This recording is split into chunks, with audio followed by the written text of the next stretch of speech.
السلام علیکم دوستو، کے پولیس B1 ایگزام کے پارٹ 3 میں خوش آمدید۔ دوستو، جیسے کہ آپ کو معلوم ہے کہ پچھلی ویڈیو میں ہم نے 2 دفعات پڑھے تھے، دفعہ 21 سرکاری ملازم اور دفعہ 29 دستاویز۔ دفعہ 21 میں ہم نے سرکاری ملازم کی تعریف پڑھی تھی اور دفعہ 29 میں ہم نے دستاویز کی تعریف پڑھی تھی۔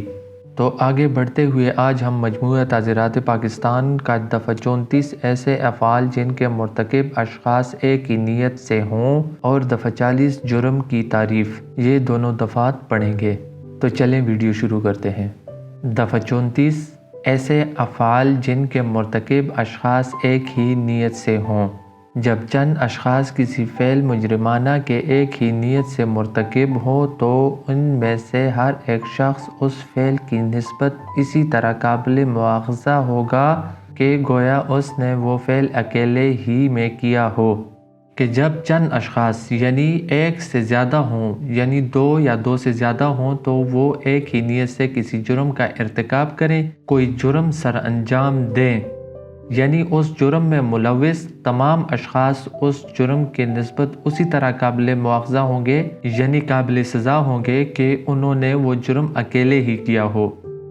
دفعہ 34 میں ایک ہی نیت کا ہونا ضروری ہے، یعنی کسی جرم کے وقوع کے وقت جتنے بھی اشخاص وہاں پر موجود ہوں ان کا ایک ہی نیت ہونا ضروری ہے۔ یہ تو ہوگی دفعہ 34 کی تعریف۔ اس کے علاوہ اس کے ساتھ نوٹ بھی دیا گیا ہے، یعنی اس نوٹ میں اس کی مزید وضاحت اور تشریح کی گئی ہے۔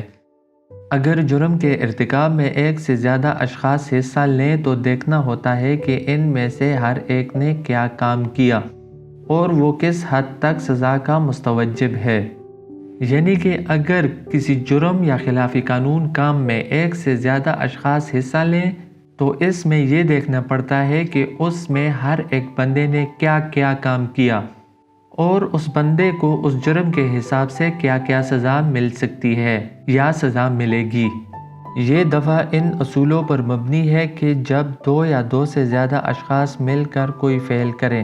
جیسے کہ میں نے پہلے بتایا کہ دفعہ 34 کے لیے یہ ضروری ہے کہ جرم کرتے وقت 2 یا 2 سے زیادہ اشخاص ہوں اور ان اشخاص کی نیت اس جرم کے کرنے کے حوالے سے مشترک ہو، تو نتیجہ کی ذمہ داری سب پر ہوگی، یعنی اس جرم کے کرنے کے بعد تمام اشخاص اس جرم کے مجرم تصور ہوں گے، لیکن شرط یہ ہے کہ شرکاء جرم کے جو کام کریں وہ مشترک نیت کی تکمیل میں ہو، یعنی کہ تمام شرکاء جو اس جرم میں حصہ لے رہے ہیں ان کی نیت مشترک ہو اس کام کے کرنے کے حوالے سے۔ سب کو مجرم گرداننے کی وجہ یہ ہے کہ سب کی موجودگی سے جرم کے ارتکاب میں ایک دوسرے کو مدد اور حوصلہ افزائی میسر ہوئی، یعنی کہ جب 2 یا 2 سے زیادہ اشخاص کوئی خلاف قانون کام یا کوئی جرم کر رہے ہوں تو اس سے ان کو ایک دوسرے کی مدد اور حوصلہ افزائی ملتی ہے۔ اس دفعہ کا اطلاق ہر ایک شریک جرم پر تب ہی ہوگا جب کہ وہ مجموعی یا انفرادی طور پر متفق ہو کر مشترک نیت کی تکمیل میں کوئی خلاف قانون فعل کریں۔ اس جملے سے ہمیں یہ معلوم ہوتا ہے کہ جب 2 یا 2 سے زیادہ اشخاص مشترک نیت ہو کر یعنی ایک نیت سے کوئی خلاف قانون کام کریں تو اس دفعہ کا اطلاق ان تمام پر ہوگا، یعنی کہ اس دفعہ میں نیت کا مشترک ہونا نہایت اہمیت کا حامل ہے۔ جس طرح بار بار یہ لفظ دہرایا جا رہا ہے کہ نیت کا مشترک ہونا ضروری ہے، اس دفعے میں مشترک نیت دفعہ 34 کا نچوڑ ہے۔ اب یہ بات مزید واضح ہو گئی ہے کہ مشترک نیت دفعہ 34 کا نچوڑ ہے،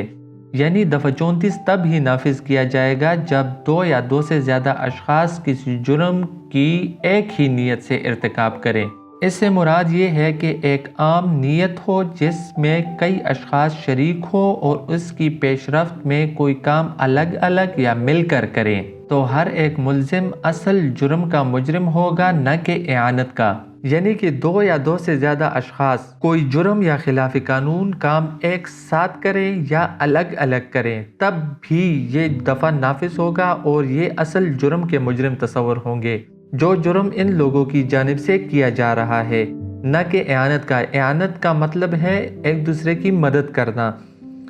یعنی کہ ان پر اعانت کے دفعات کے تحت کارروائی نہیں کی جائے گی بلکہ دفعہ 34 کے تحت کارروائی کی جائے گی۔ اگر چند اشخاص کی نیت ایک خاص فعل کرنے کی ہو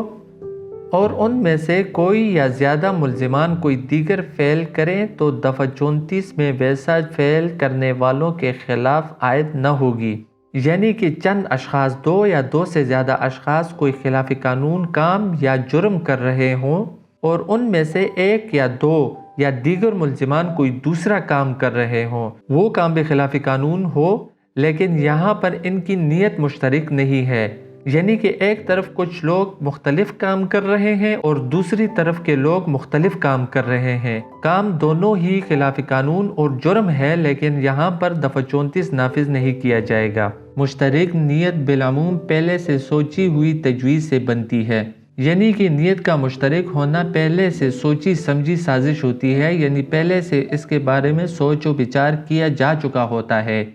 لیکن ہر مقدمہ میں پہلے سے سوچی ہوئی تجویز کا موجود ہونا ضروری نہیں ہوتا۔ پہلے جملے میں بتایا گیا کہ مشترک نیت عام طور پر پہلے سے سوچی ہوئی تجویز ہوتی ہے اور اس پر عمل کرنے کی ضرورت ہوتی ہے، لیکن یہ ہر ایک مقدمے کے لیے ضروری نہیں ہے کہ جرم کرنے سے پہلے ہی اس کی تجویز سوچی گئی تھی۔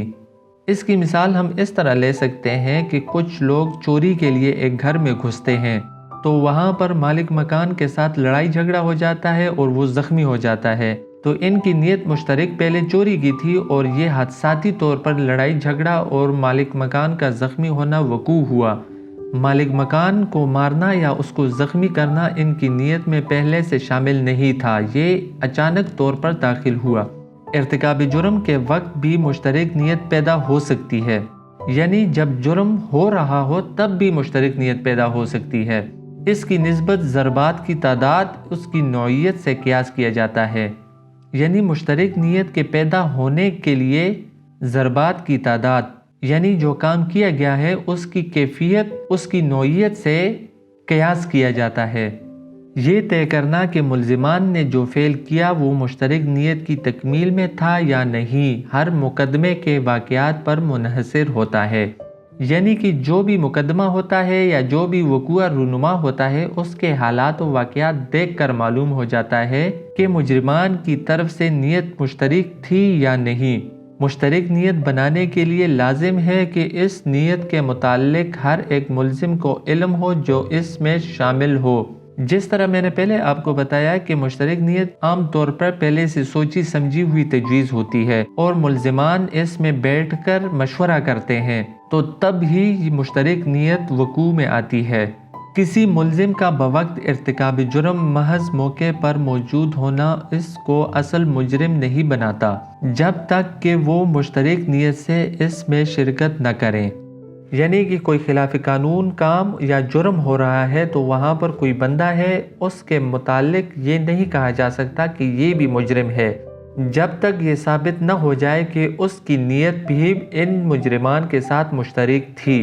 اور وہ اس جگہ پر کسی خاص مقصد کے لیے کھڑا تھا، یعنی ان کی مدد اور حوصلہ افزائی کے لیے کھڑا تھا۔ اور جب یہ ثابت ہو جائے تو وہ بھی دفعہ 34 کے تحت مجرم تصور ہوگا اور جو جرم ہو رہا ہے اس جرم کا مجرم تصور ہوگا۔ دفعہ 34 کی سمری اس طرح بنتی ہے کہ جب دو یا دو سے زیادہ اشخاص کسی ایک ہی نیت کے ساتھ کوئی مجرمانہ کام کریں یا خلاف قانون کام کریں تو وہ تمام اس جرم کے مجرم ہوں گے جو جرم کیا گیا ہو۔ اور دفعہ 34 کی سب سے خاص بات نیت کا مشترک ہونا ہے،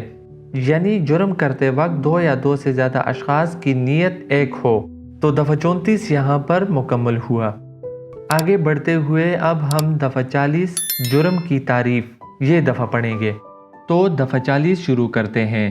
سوائے ان ابواب اور دفعات کے جن کا حوالہ اس دفعہ کی دوسرے اور تیسرے ضمن میں ہے، جرم کے لفظ سے وہ امر مراد ہے جو اس مجموعہ میں قابل سزا قرار دیا گیا ہے، یعنی مجموعہ تعزیرات پاکستان میں جہاں کہیں جرم کا لفظ آئے گا ایسا فعل یا ایسا کام جو قابل سزا قرار دیا گیا ہو۔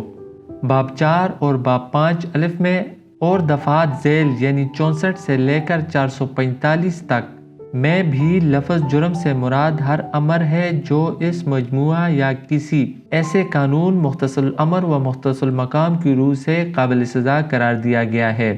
یعنی مجموعہ تعزیرات پاکستان کے باب 4 اور باب 5 الف میں، اور نیچے آنے والے دفعات 64 سے لے کر 445 تک میں جہاں کہیں بھی جرم کا لفظ آیا ہوگا تو اس کے مطابق ایسا امر یا ایسا کوئی کام جو خلاف قانون ہو اور اس میں سزا دی جا سکتی ہو، یعنی وہ قابل سزا ہو، یا کسی ایسے قانون مختص الامر و مختص المقام یعنی یا کسی اسپیشل قانون کے تحت بھی وہ کام قابل سزا قرار دیا گیا ہو جس کی تعریف دفعات مابعد میں کی گئی ہے، یعنی آگے آنے والے دفعات میں جن کی تعریف کی گئی ہے، اور دفعات 14، 176، 177، 201، 202، 212، 216، 441 میں بھی لفظ جرم کے وہی معنی ہے۔ یعنی ابھی جو دفعات میں نے آپ لوگوں کو بتائے ان میں بھی لفظ جرم سے مراد وہی ہوگا جو ابھی اوپر میں نے آپ لوگوں کو بتایا، یعنی قابل سزا کام، جبکہ اس امر کی بابت جو ازروئے قانون مختص الامر یا مختص المقام قابل سزا ہوں، اور مختص الامر یا مختص المقام میں بھی قابل سزا ہو۔ یہاں پر میں قانون مختص الامر یا مختص المقام کی بھی تھوڑی سی تعریف کرتا چلوں۔ مختص الامر جس طرح نام سے ظاہر ہے، یعنی کسی خاص کام کے لیے جو قانون بنایا گیا ہے اس سے وہ مراد ہے، اور مختص المقام یعنی کسی خاص مقام کے لیے یا خاص جگہ کے لیے جو قانون نافذ کیا گیا ہے اس سے مختص المقام مراد ہے۔ یہ خاص قسم کے قوانین ہوتے ہیں جو مختلف جگہوں اور مختلف امور کے لیے نافذ کیے جاتے ہیں۔